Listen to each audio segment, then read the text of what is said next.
안녕하세요. 정승원입니다. 먼저 한 가지 말씀드리고 싶은 게 있는데 제가 지난번에 했던 부분이 초록이고 오늘 할 부분이 이제 서론인데 여러분들 이제 뭐 논문 같은 걸 읽어보신 분들은 아시겠지만은 초록은 그야말로 논문 전체를 요약해 놓은 거거든요. 그리고 서론도 뭐 거의 비슷해요. 서론과 결론을 합쳐서 좀 더 요약한 게 초록이라고도 볼 수 있죠. 그래서 초록만 읽어서 이거를 뭐 이해를 할 수가 있다. 이해를 반 이상 한다. 그럼 정말 천재인 거예요. 그러니까 초록은 너무 압축되어 있기 때문에 물론 그래서 이제 초록을 기술적인 용어를 배제하고 최대한 이제 쉽게 써야 하긴 하는데 이 경우에는 그렇게 쉽게 쓰여졌다고 볼 수는 없을 것 같아요. 대상에 따라서. 그러니까 비전문가가 보면은 전문 용어가 많이 나오니까 뭔 소리인지 전혀 이해할 수가 없는 거죠. 서론의 경우도 거의 마찬가지고요. 그래서 사실 비트코인 백서 강의를 시작하기 전에 좀 개괄 동영상을 만들까도 생각을 해봤었는데 그런 건 이미 괜찮은 게 많이 있는 것 같고 또 그런 동영상을 만들기가 생각보다 사실은 힘들 것 같더라고요. 뭐 그림도 많이 넣어야 될 것 같고 동영상도 예쁘게 들어가야 될 것 같고 근데 이제 저는 그렇게 뭐 전문적으로 방송을 하는 사람도 아니고 무리가 있을 것 같아서 이제 안 했는데 그러니까 막상 초록을 하고 보니까 뭔가 있기는 있어야겠더라고요. 그래서 결국 제 나름대로의 그 개론 동영상을 만들었으니 기본적인 지식이 없으신 분들은 그거부터 보고 시작하시면 훨씬 좋을 것 같아요. 뭐 정말 이해하기 쉽다는 의미에서 이름도 유치하게 울룩블룩 블록체인이라고 지었고요. 뭐 앞으로도 그런 간단한 그러니까 이해하기 쉬운 동영상들을 울룩블룩 블록체인 시리즈로 좀 만들어 볼까 생각 중입니다. 그럼 이제 서론으로 들어가 보겠습니다. 전자상거래는 이제 기존의 문제점을 참 얘기한 것 처음에 이제 서론에서 전자상거래는 이 전자지불을 처리함에 있어서 신뢰할 수 있는 제3자 역할을 하는 금융기관들에 의존을 해왔다는 거죠. 그래서 뭐 의존하는 게 좀 뭐 어때요? 있으면 어떻게 보면 좋죠. 어떤 분쟁이 발생했을 때 해결을 해주거나 뭐 하소연을 할 때라도 있죠, 최소한.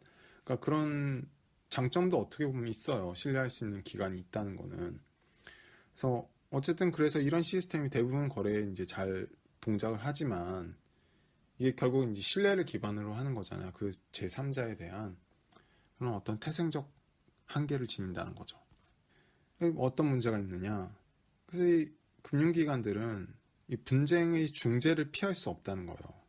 아까도 말씀드린 것처럼 신뢰할 수 있는 제3의 기관이 있으면 좋은 점이 문제가 생겼을 때 하소연을 할 수 있고 이걸 해결을 해주기를 기대할 수 있다는 거잖아요. 그래서 이런 분쟁 중재를 해줘야 된다고요. 아니면 그 존재할 이유가 없죠. 그러니까 뭐 이런 거죠. 내가 돈을 보냈는데 쟤는 이제 안 받았다고 주장을 해. 근데 그럼 누구 말이 맞는지를 판결을 해줘야 될 거잖아요. 누군가는 판단을 해줘야 되잖아요. 그런 분쟁을 얘기를 하는 거예요. 그래서 그런 걸 피할 수 없기 때문에 완전히 취소 불가능한 non-reversible, reverse라는 게 이제 뒷면 그런 거잖아요. 그래서 뒤집지 못하는 건데, 그러니까 뭐 철회 불가능이라고 이제 해석 할 수 있고 이제 아니면 뭐 취소 불가능, 뭐 둘 다 같은 말이죠 거의. 그래서 그냥 저 섞어서 쓸게요. 전 철회는 좀 너무 고급스러운 단어인 것 같아서 그냥 뭐 지불을 취소한다 정도면 될 것 같아서 취소로 그냥 할게요. 그래서 취소 불가능한 거래가 이제 불가능하다는 거죠, 사실상.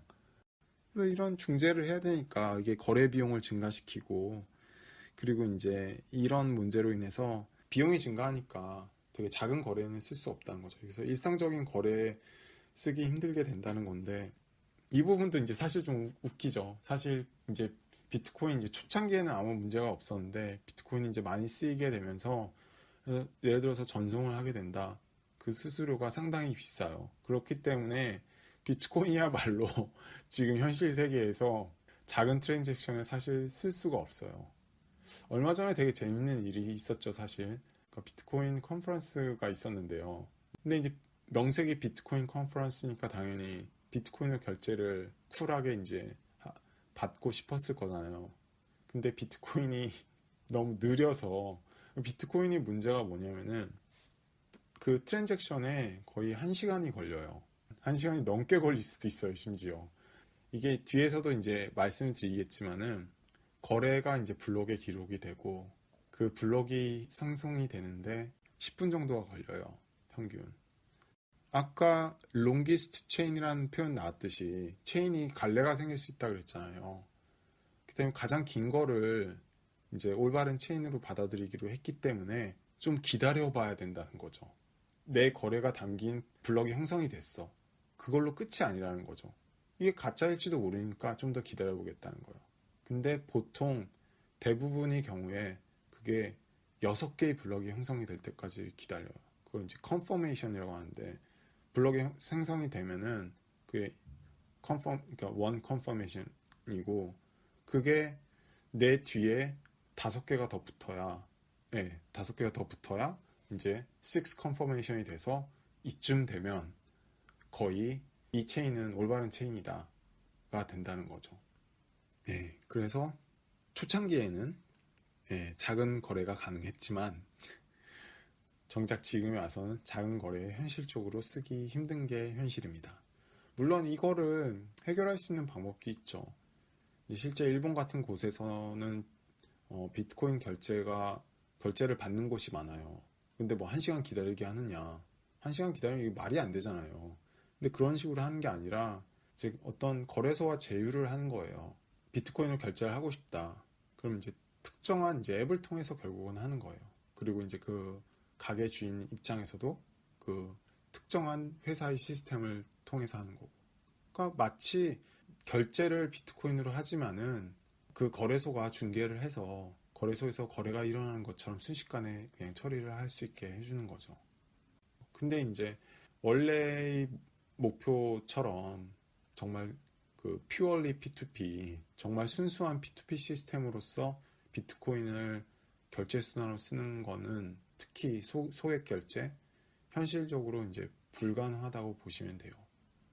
그럼 이런 생각이 들 수도 있잖아요. 다큐멘터리 같은 것도 보면은 뭐 비트코인 빠르다, 뭐 인스턴트라는 표현도 써요. 외국인들이 막 인스턴트 순간이거든요. 정말 순간 그냥 이동이 된다. 그러니까 송금 처리가 된다. 근데 1시간 걸리는데. 근데 그게 이제 되게 상대적인 표현인 거예요. 예를 들어서 제가 만약에 뭐 한국에서 미국으로, 한국에서 영국으로 송금을 한다고 쳐봐요. 그러니까 은행에서 외화 송금을 하는 거죠. 그러면은 최소 정말 하루 이상이 걸리죠. 근데 그거에 비해서 1시간은 엄청나게 빠른 거죠. 그런 이제 상대적인 차이라는 것을 알아두셨으면 좋겠어요. 그래서 일상적인 거래를 불가능하게 하며, 그리고 이 표현도 재밌는데, 취소 불가능한 서비스에 대한 취소 불가능한 지불을 할 수 없음에서 오는 더 큰 비용이 있다. 실제 이게 거의 직역한 거고요. Non-reversible service라는 표현이 나오잖아요. 취소 불가능한 서비스라는 건 있을 수 있죠. 예를 들어서 머리를 자르러 갔어. 머리 이미 잘랐잖아요. 잘랐는데 뭐 취소해달라. 뭐 안 되죠. 취소가 안 되는 거잖아요. 그 노동력도 이미 들어갔고. 그래서 이제 취소 불가능한 서비스들이 분명히 있는데 그에 반해 취소 불가능한 지불 수단은 없다는 거죠. 다음으로 넘어가서 그래서 이런 철회 가능성, 취소 가능성으로 인해서 더 큰 신뢰 수준이 필요하다는 거죠. 그래서 우리 보면은 온라인 쇼핑하려 그러면은 온갖 정보를 다 넣어야 되잖아요. 그런 얘기 나오는 거예요. 판매자는 굳이 필요 없었을 정보까지 귀찮게 요구하며 고객을 경계하게 되고 일정 수준의 사기는 불가피한 것으로 인정된다. 사실 사기가 많이 일어나요. 제가 우리나라의 경우에는 어떻게 처리가 되는지 잘 모르겠는데 이제 미국 같은 경우 사실 영국도 모르겠네요. 영국에서 아직 그런 경험이 없는데 이제 제가 아직까지는 이제 미국에서 산 시간이 더 길어서 근데 미국은 신용카드 시스템 상당히 잘 되어 있어요. 이런 프로드, 그러니까 사기 트랜잭션에 대한 처리가. 그러니까 어떤 거냐면은 어떻게든 제 카드 정보가 도용돼서 남이 쓸 수가 있는 거잖아요. 해킹을 당했든 어떻게 됐든. 근데 정말 신기하게도 이런 프로드 트랜잭션에 대한 책임이 저한테 없어요. 대부분의 신용카드가. 정말 놀랍게도. 근데 그럴 수밖에 없는 것 같은 게 그런 일이 은근 빈번히 일어나요.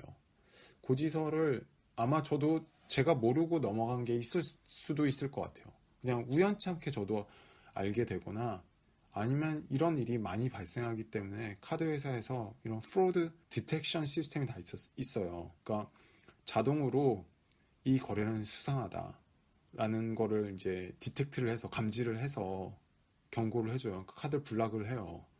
그러니까 이게 어떻게 돼 있냐면은 미국 신용카드 같은 경우에는 카드사가 일단 보험이 들어져 있어요. 그래서 카드사도 그런 걸 무한정 책임을 질 수 없으니까 이제 보험을 들어놓죠. 그래서 이제 그런 식으로 결국 해결이 되는 건데 그 얘기를 하는 거예요. 그래서 일정 수준의 사기는 이제 불가피하다는 거죠.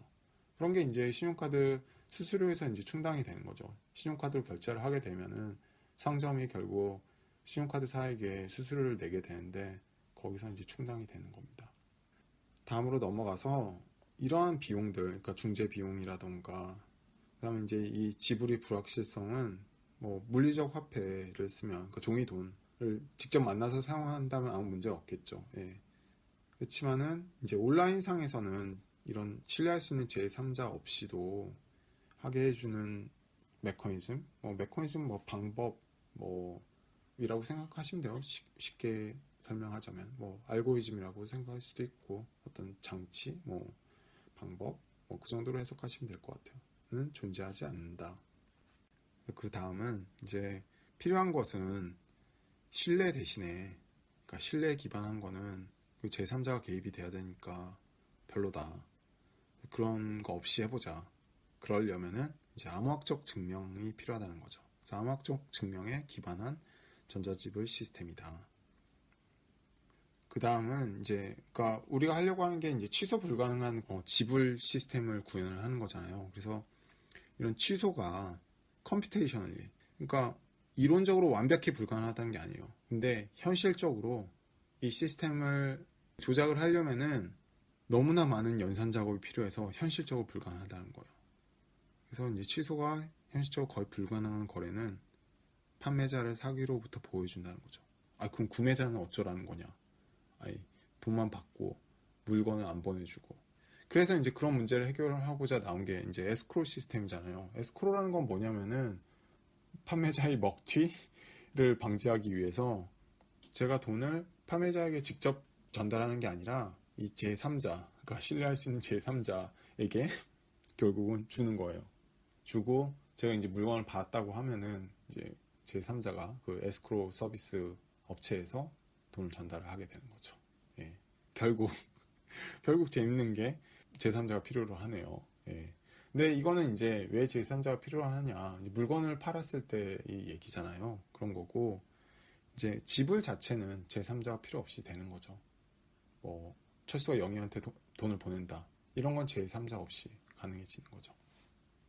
그래서 이제 이 논문에서, 이 페이퍼에서 우리는 거래의 시간적 순서가 중요하겠죠. 그래야지 어떤 게 먼저 쓰여진 건지를 알 수 있으니까.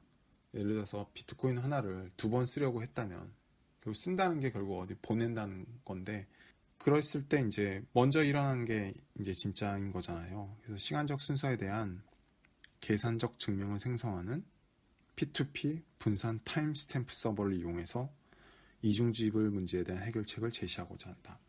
너무 이걸 깊게 다 설명하면 지금 다 설명해야 되는 거니까 이제 뒤에서 더 설명을 할게요. 그러니까 핵심은 시간적 순서를 기록을 하고 계산적으로 증명을 한다는 거예요. 그렇기 때문에 중앙 시스템이나 어떤 신뢰할 수 있는 제3자 없이도 이 기록에 대한 신뢰를 할 수 있다는 겁니다. 그러면 이제 공격을 하면 어떻게 하냐? 아까 초록에서도 나왔던 블록체인이 갈래가 생길 수 있다는 얘기를 하는 건데요. 근데 그런 경우가 일시적으로 발생한다 할지라도 이 정직한 노드들이 컴퓨팅 파워가 과반수를 넘으면 결국 안전하다는 얘기를 하는 겁니다. 다음 시간에는 이제 트랜잭션에 대해서 이제 다룰 건데 보다 이제 본격적인 이야기가 진행될 겁니다. 그럼 오늘은 여기까지 하겠습니다. 감사합니다.